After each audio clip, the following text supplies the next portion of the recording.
Hello बच्चों, welcome to social science with Rinki. कैसे हैं आप? उम्मीद करती हूँ आप सभी अच्छे होंगे। आज जो हम इस वीडियो में पढ़ने जा रहे हैं वो 9th क्लास की इकोनॉमिक्स पढ़ने जा रहे हैं। इकोनॉमिक्स का हमने सबसे पहले चैप्टर फर्स्ट लिया था, पालमपुर गांव की कहानी। उसमें हम 2-3 जो टॉपिक हैं वो कवर कर चुके हैं। जो हमने लास्ट टॉपिक डिस्कस किया था वो उत्पादन का संगठन। ये वाला लास्ट टॉपिक हमारा डिस्कस का रहा था, जिसमें हमने पढ़ा था कि जो उत्पादन के संगठन के लिए कौन कौन सी चीज़ें इंपॉर्टेंट होती हैं, जो उत्पादन के लिए इम्पॉर्टेंट महत्वपूर्ण जो फैक्टर्स होते हैं वो कौन कौन से हैं, ये हमने देखा था। जैसे भूमि हो गया, श्रम हो गया, आपका जो आपकी कैपिटल हो गई, मतलब जो पूंजी, जो उसमें कैपिटल में भी हमने 2 टाइप की पढ़ी थी, एक फिजिकल पढ़ी थी, एक ह्यूमन पढ़ी थी। ये दोनों ही हम कवर कर चुके थे। तो हम काफ़ी कुछ जो बाकी के टॉपिक में कवर कर चुके हैं। जो आज हम टॉपिक पढ़ेंगे वो है पालमपुर में खेती। मतलब जो पालमपुर गांव के लोग थे वो खेती किस तरीके से करते थे, वहाँ पर खेती किस तरह से की जाती थी, ये टॉपिक आज हम कवर करेंगे। जो लोग ये मेरा वीडियो जो पहली बार देख रहे हैं वो पहले वाले वीडियो देखें, उसके बाद ये देखें, तब आपको बेटर समझ में आएगा। चैनल सब्सक्राइब नहीं किया तो सब्सक्राइब कर लें, बेल आइकन ज़रूर दबा लें, जिससे कि जब भी मैं नया वीडियो बनाऊँ और अपलोड करूँ तो आप तक उसका नोटिफिकेशन पहुँच जाए। आइए अब टॉपिक पर जाते हैं। पालमपुर में खेती। देखो, हम एक्चुअल में ये देखेंगे कि जो पालमपुर गांव था, हमने ये जो गांव लिया था, हमने एक हाइपोथेटिकल गांव लिया था, विलेज लिया था हाइपोथेटिकल की, वहाँ काल्पनिक गांव लिया था कि इस टाइप का गांव है, वहाँ सारी चीज़ें मतलब हैं। डेवलप्ड एक गांव लिया था हमने, जहाँ आपने देखा होगा ट्रांसपोर्ट का अच्छा वो है, अरेंजमेंट है, इरिगेशन का अरेंजमेंट है, सिंचाई वगैरह का यहाँ। और भी जैसे आपने देखा स्कूल कॉलेज स्कूल भी है यहाँ पर, प्राइमरी उस लेवल पर आपका हॉस्पिटल भी दिखा रखा है, डिस्पेंसरी वगैरह सारी चीज़ें हैं। आपने देखा कि जो एक डेवलप जो गांव में होनी चाहिए, विलेज में जो होनी चाहिए, वो सारी चीज़ें हमने देखी। हमने ये भी देख लिया कि जो आपका उसके लिए इम्पोर्टेंट फैक्टर भी हम देख चुके थे, जो भी आप क्या कहते हैं, सॉरी, उत्पादन के लिए, प्रोडक्शन के लिए इम्पोर्टेंट फैक्टर भी हम कवर कर चुके थे। अब जो आज हम देखेंगे कि जो पालमपुर गांव था, वहाँ इतनी अच्छी एग्रीकल्चर जो हो रही थी, प्रोडक्शन जो हो रहा था, उसके पीछे मतलब रीज़न क्या था? क्या वहाँ पर बहुत ज़्यादा लैंडफिल थी या क्या था? और बाकी की चीज़ें कि उन्होंने जितनी लैंडफिल थी उसमें मतलब खेती करने के लिए क्या किया। तो आप देखेंगे कि जो पालमपुर गांव था, वहाँ पर देखो जो भूमि होती है वो फिक्स्ड होती है कि इतनी है, उससे ज़्यादा तो हो नहीं सकती। तो वहाँ पर एक जो लैंडफिल थी वो सीमित थी, और खेती जो है भूमि पे ही होगी, अब हवा में तो हो नहीं सकती, खेती नहीं कर सकते। और उस खेती में भी कम से कम जो आपके 75% लोगों उसी पे डिपेंड थे, खेती पे। अब क्या था कि अब इतने लोग डिपेंड है तो ऑब्वियस सी बात है प्रोडक्शन ज़्यादा होना चाहिए। अब क्या कर सकते हैं, अब ज़मीन तो बढ़ा नहीं सकते, उन्होंने सारी फील्ड जो भी था वो यूज़ कर लिया था, जो बंजर भूमि थी उसको भी उन्होंने ठीक कर लिया था और यूज़ के लिए बना लिया था, कल्टिवेटेड भूमि बना लिया था। उसके बावजूद भी अब वो ऐसा क्या करें कि मतलब सारी भूमि को वो यूज़ कर रहे थे, मतलब साल में कभी गैप भी नहीं आ रहा था। मतलब जैसे आपका देखा होगा सर्दियों में वो सर्दियों में रबी की फसल ले रहे थे, गर्मियों में वो जायद की फसल ले रहे थे, और विंटर में वो बारिश के टाइम में खरीफ की फसल ले रहे थे। फिर वो बीच में गैप भी नहीं दे रहे, फिर भी मतलब वहाँ उनके लिए प्रोडक्शन वो एक तरह से कम था। तो ऐसा क्या वो करें जिससे कि वो प्रोडक्शन बढ़ जाए उनका, और मतलब उत्पादन बढ़ जाए, लोगों की ज़रूरतें पूरी हो जाए। तो वो क्या करेंगे, आप देखेंगे जो HB हाइब्रिड वाले जो हैं वो बीज यूज़ करेंगे, जिससे क्या होगा कि वो जो प्रोडक्शन बढ़ेगा। हरित क्रांति के बारे में पढ़ेंगे। ये सारी चीज़ें हम इस टॉपिक में कवर करेंगे कि जो हरित क्रांति क्या थी, ग्रीन रिवोल्यूशन क्या थी, ये सारी चीज़ें। पालमपुर में खेती। भूमि स्थिर है। देखो भूमि है, वो लैंड है, क्या है, फिक्स्ड है, वो तो उतनी है, उससे ना तो कम है ना ज़्यादा, जितनी है उतनी है। तो भूमि क्या है, स्थिर है। पालमपुर में खेती उत्पादन का प्रमुख क्रिया है। देखो ये मैंने आपको कल भी बताया था कि ये एक कह सकते हैं कि बहुत इम्पोर्टेंट एक तरह से वो है, क्वेश्चन बन जाता है, वन लाइनर की, बहुत बार पूछ लिया जाता है एग्जाम में कि जो पालमपुर गांव के लोग थे वहाँ उनका प्रमुख उत्पादन का स्रोत क्या था। तो वहाँ क्या था, एग्रीकल्चर था, खेती था। तो ये आप लोग जरूर याद रखना। काम करने वालों में 75% लोग अपनी जीविका के लिए खेती पर निर्भर थे, कि जो जितने लोग भी काम कर रहे थे, वर्क कर रहे थे, उनमें से 75% लोग जो थे वो क्या थे, जीविका पे उनकी जो जीविका किस पर डिपेंड थी? खेती पर।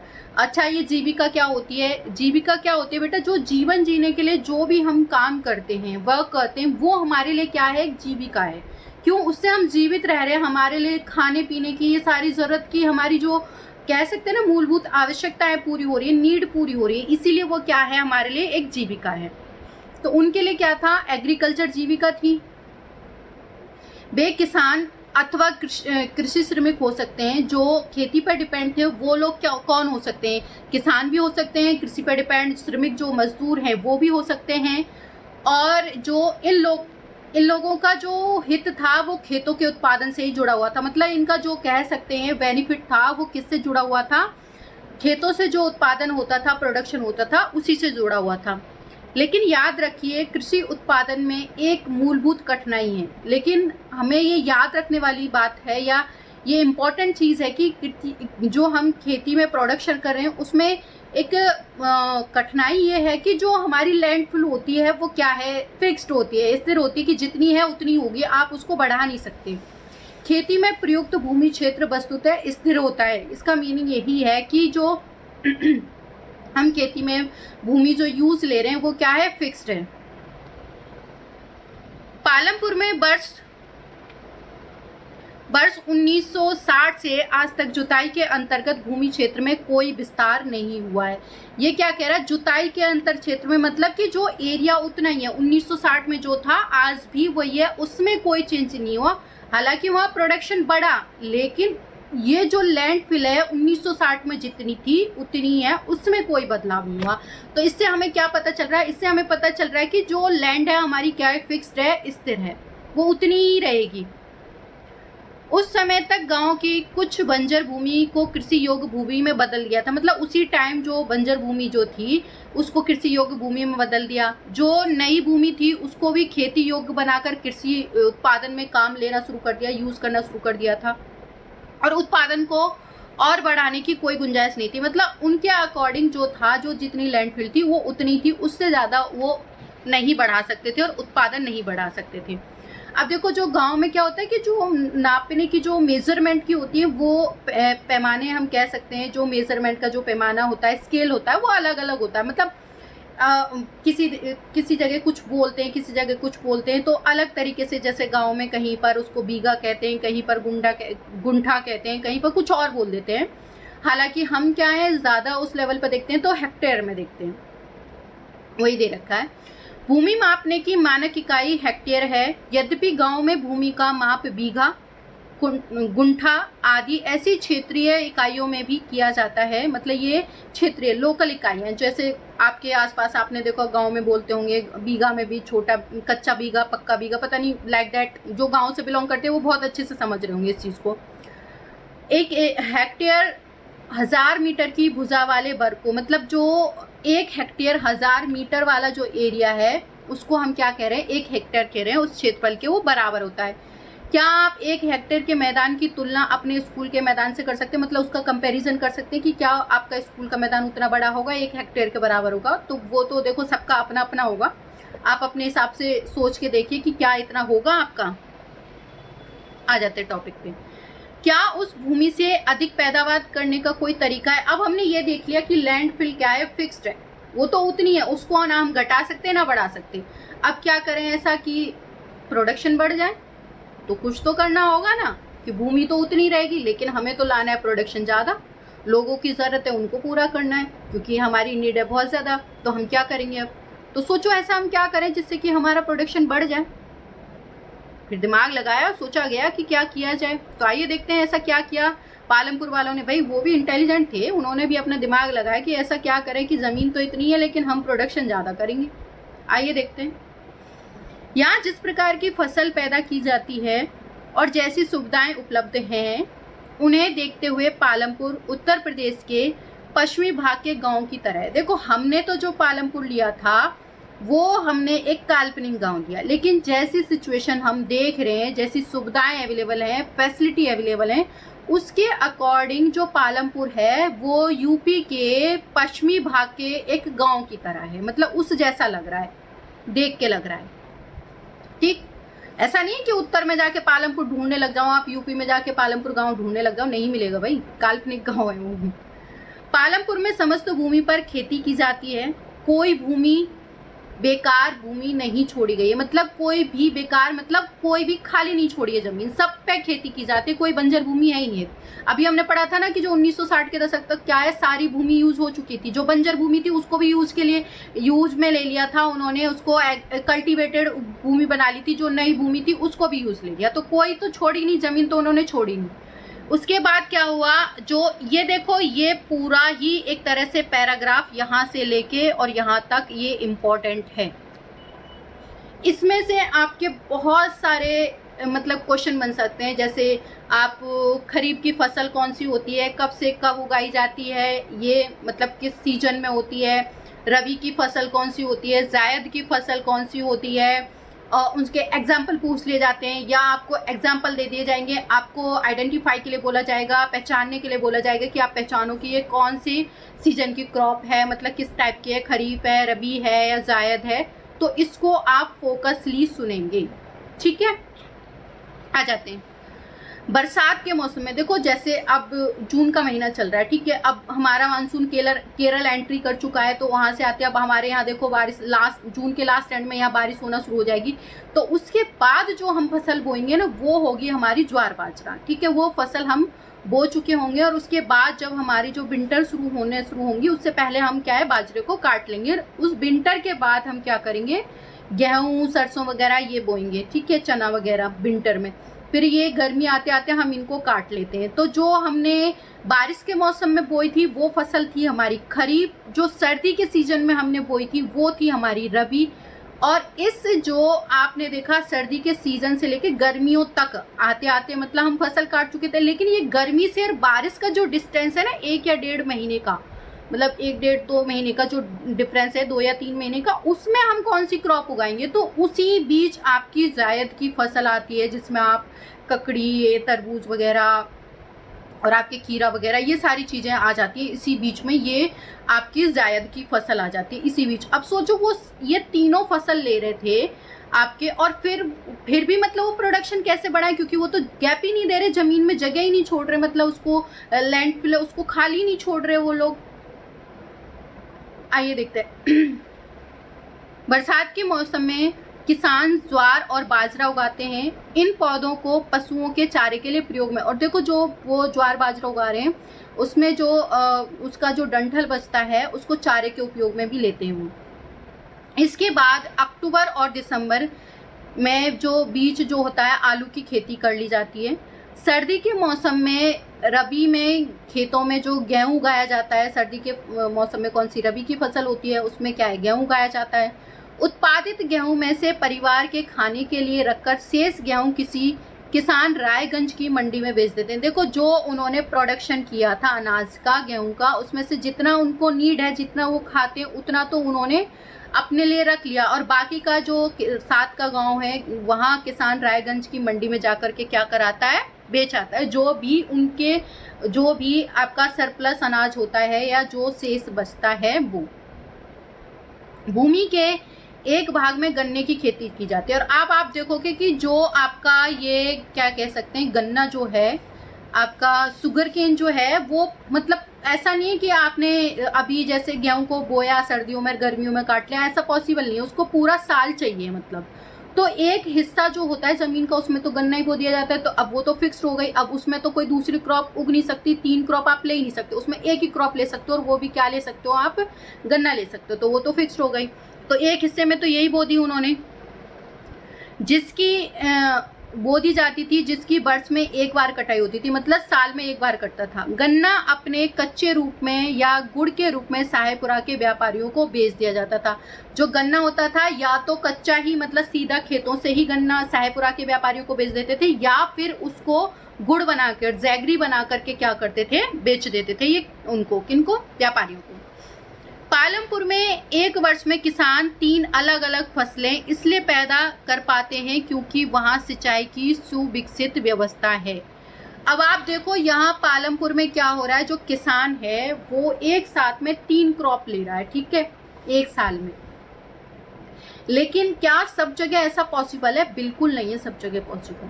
कहीं पर ऐसा होता है कि जो पानी का अरेंजमेंट नहीं है तो सिर्फ बारिश के दिनों में क्रॉप उगा पाते हो। हाँ जी बच्चों, थोड़ा सा प्रॉब्लम हो गया था। आगे देखते हैं। पालमपुर में एक वर्ष में किसान 3 अलग अलग फसलें इसलिए पैदा कर पाते थे क्योंकि वहां सिंचाई की सुविकसित व्यवस्था थी। देखो, जो पालमपुर में एक साथ वो जो 3 फसल ले रहे थे, क्रॉप ले रहे थे, उसका रीजन ये था कि वो 3 फसलें इसलिए ले पा रहे थे कि वहां जो सिंचाई है उसका अच्छे से अरेंजमेंट किया गया था। मतलब जो इरिगेशन थी उसकी अच्छी व्यवस्था थी। क्या कि वहां पर जो ट्यूबवेल वगैरह यूज की जा रही थी, वहाँ अच्छी इलेक्ट्रिसिटी थी। इस वजह से क्या हो रहा था कि वो अच्छे से जो तीनों फसल ले पा रहे थे। नहीं तो आप सोचो, देखो, जहां अगर आप बारिश नहीं हो रही है, सॉरी, बारिश के टाइम में फसल हो रही है, बाकी टाइम में अगर पानी की अरेंजमेंट नहीं है, वहां पर सिंचाई के अरेंजमेंट नहीं है, तो आप तीनों क्रॉप्स नहीं ले सकते। वहां सिर्फ आप एक ही फसल ले सकते हो, वो भी जो बारिश के टाइम में सीजनल जो आपकी क्रॉप होगी सिर्फ वो ले सकते हो।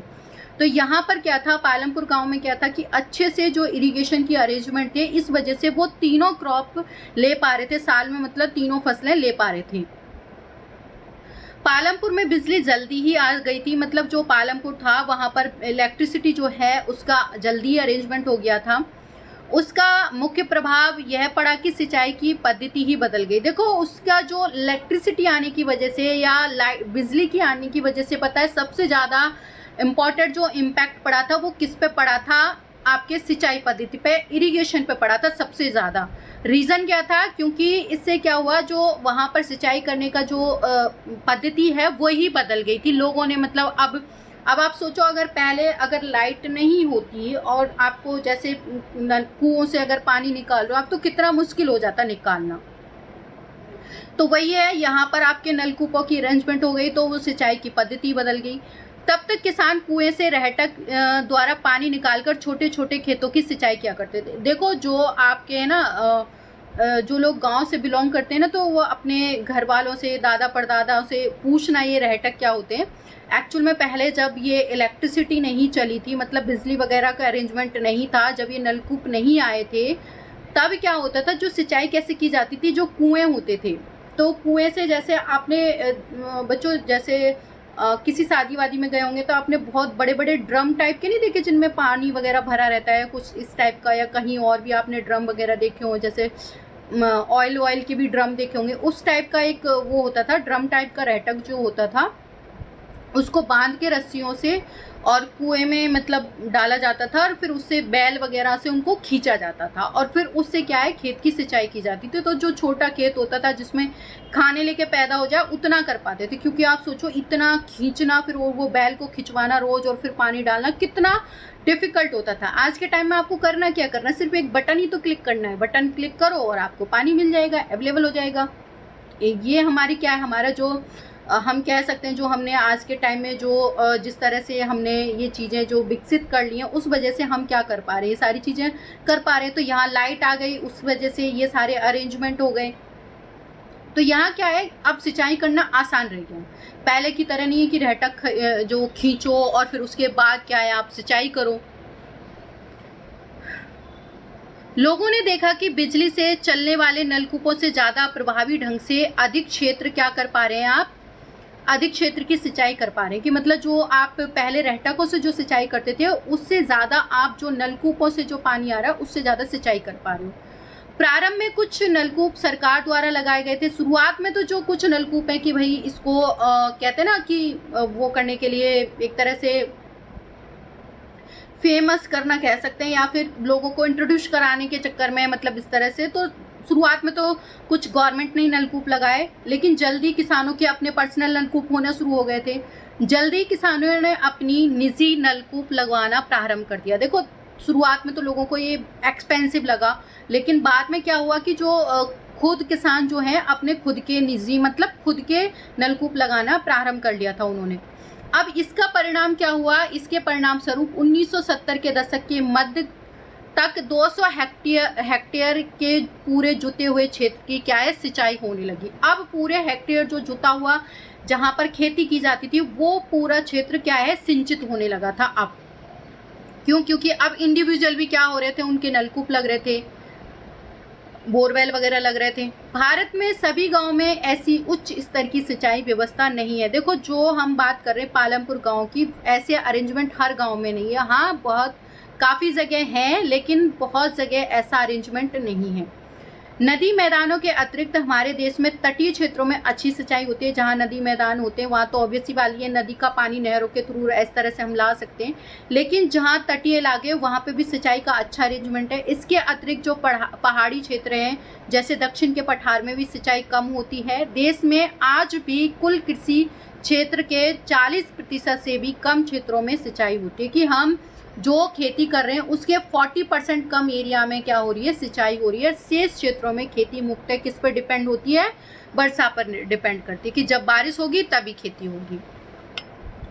एक वर्ष में किसी भूमि पर एक से ज़्यादा फसल पैदा करने को बहुविधि फसल प्रणाली कहते हैं। इसको अंडरलाइन कर लो, और ये क्वेश्चन बहुत बार पूछा जाता है कि बहुविधि प्रणाली क्या है।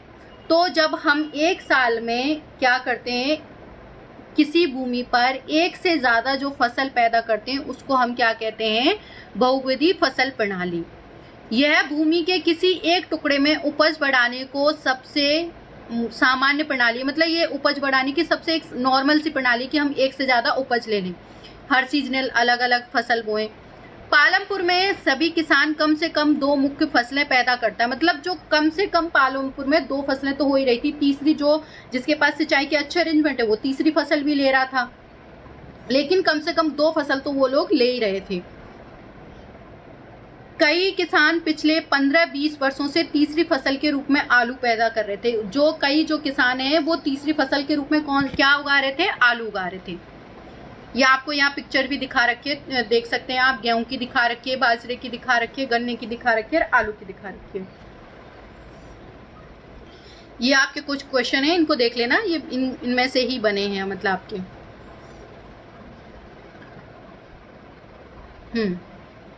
आपने देखा कि एक ही जमीन के टुकड़े पे उत्पादन बढ़ाने का एक तरीका क्या है, बहुविधि प्रणाली है। कि आपने सबसे जो आसान तरीका देखा कि हम उत्पादन कैसे बढ़ा सकते हैं। एक तरीका तो ये हो गया कि हम बहुविधि प्रणाली अपना सकते हैं, कि हम मतलब एक से ज़्यादा फसलें बो सकते हैं। दूसरा तरीका होता है कि अधिक उपज के लिए खेती में आधुनिक कृषि विधियों का प्रयोग करें। कि हम दूसरा तरीका ये अपना सकते हैं कि जो आधुनिक कृषि विधि है उसको यूज कर सकते हैं, उससे हम क्या कर सकते हैं, हमारा प्रोडक्शन बढ़ा सकते हैं। अब ये आधुनिक कृषि विधि क्या है उसे भी हम देखेंगे। उपज को भूमि के किसी टुकड़े में एक ही मौसम में पैदा की गई फसलों के रूप में मापा जाता है। जो उपज होती है उसको हम कैसे मापते हैं, कि जो एक ही मौसम में जो भी आपकी फसल पैदा की गई है उसको हम मेज़र कर रहे हैं, तो वो क्या है, हमारी उपज को हम माप रहे हैं।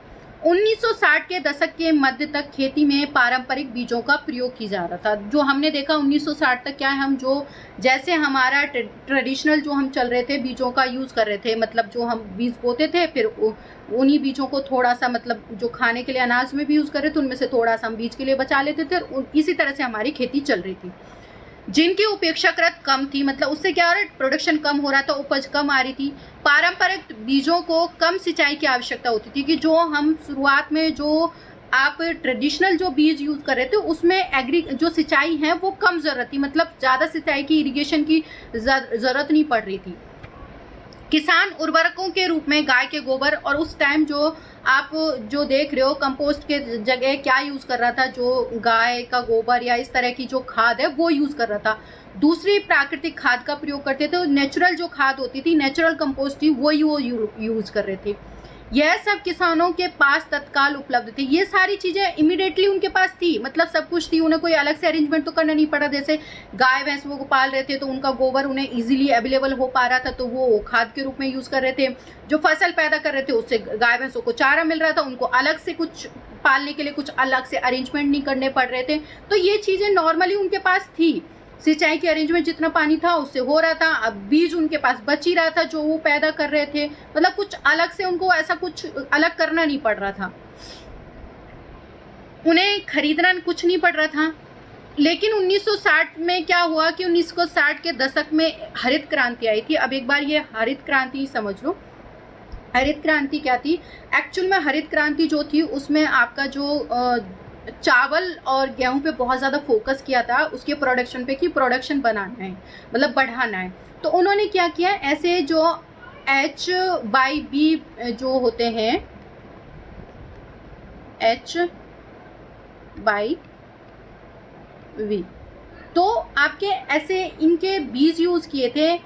HBIV का मतलब होता है आपका, H का मतलब हाई यील्ड और वैरायटी, ठीक है, मतलब यील्ड मीन्स होता है आपका उपज, ठीक है, और हाई का मतलब हायर लेवल का जो आपका है, और वैरायटी मतलब आप समझ सकते हो कि उस टाइप की जो एक तरह से वैरायटी। तो इस टाइप के वो बीज यूज़ किए जो मतलब हाई क्वालिटी के, जो इस तरह H/B के जो बीज थे वो बहुत ज़्यादा प्रोडक्शन दे रहे थे, मतलब ज़मीन उतरी लेकिन उसमें प्रोडक्शन आपको बहुत ज़्यादा दे रहे थे, उत्पादन ज़्यादा दे रहे थे। तो इस टाइप के उन्होंने बीज यूज़ किए थे इस हरित क्रांति में। देखो अब इसके कुछ फ़ायदे भी थे, नुकसान भी थे। हालांकि हमें प्रोडक्शन हुआ काफ़ी सारा, लेकिन क्या हुआ इस टाइम में, जो एग्रीकल्चर थी उसका जो उपजाऊपन है, मतलब खेती का, वो ख़त्म होता। क्यों? हमने बहुत ज़्यादा इरिगेशन शुरू कर दिया, सिंचाई, हमने सिंचाई करना बहुत ज़्यादा शुरू किया पानी, उससे भी क्या है, भूमि का उपजाऊपन खत्म होता है। देखो उसमें क्षारीयता की मात्रा आती है, लवणीयता की मात्रा बढ़ती है। हमने जो आपके रासायनिक खाद भी यूज़ किए, उससे भी उनका उपजाऊपन खत्म हो रहा था, मतलब एक तरह से वो भी एक तरह से कह सकते हैं कि अब देखो एक कहते हैं ना कि कैपेसिटी होती है वो उतनी ही होती है, आप उसको अगर उसके साथ ज़बरदस्ती करोगे तो वो चीज़ें गड़बड़ हो जाएंगी। तो हालांकि ये चीज़ें हुई, लेकिन उनके साइड इफ़ेक्ट भी हुए कि जो उपजाऊपन उनका ख़त्म होता चला गया जल्दी से ही खेती का। तो ये आपकी हरित क्रांति थी, जिनमें H/B के जो बीज वगैरह यूज़ किए गए, उनके सिंचाई पे ज़्यादा फोकस किया गया था कि किस तरह से सिंचाई पे हम फोकस करके ऐसे पौधे उगा सकते हैं, ज़्यादा उत्पादन कर सकते हैं, प्रोडक्शन, यही हमारी हरित क्रांति कहलाई थी। 1960 के दशक के अंत में हरित क्रांति ने भारतीय किसानों को अधिक उपज वाले बीजों के द्वारा गेहूं और चावल की खेती करने के तरीके सिखाए कि किस तरह से हमने गेहूं और चावल की खेती करनी है, कैसे बीज यूज़ करने हैं। हमने परंपरागत जो बीजों की तुलना में H/B बीजों में से एक ही पौधे से ज़्यादा हमने क्या किया, मात्रा में अनाज पैदा होने की आशा की। इसके परिणाम स्वरूप क्या हुआ, जमीन के उस छोटे टुकड़े में, उसी छोटे टुकड़े में पहले की अपेक्षा, मतलब जो हम पहले प्रोडक्शन कर रहे थे उस छोटे से टुकड़े में, उसकी अपेक्षा सॉरी बच्चों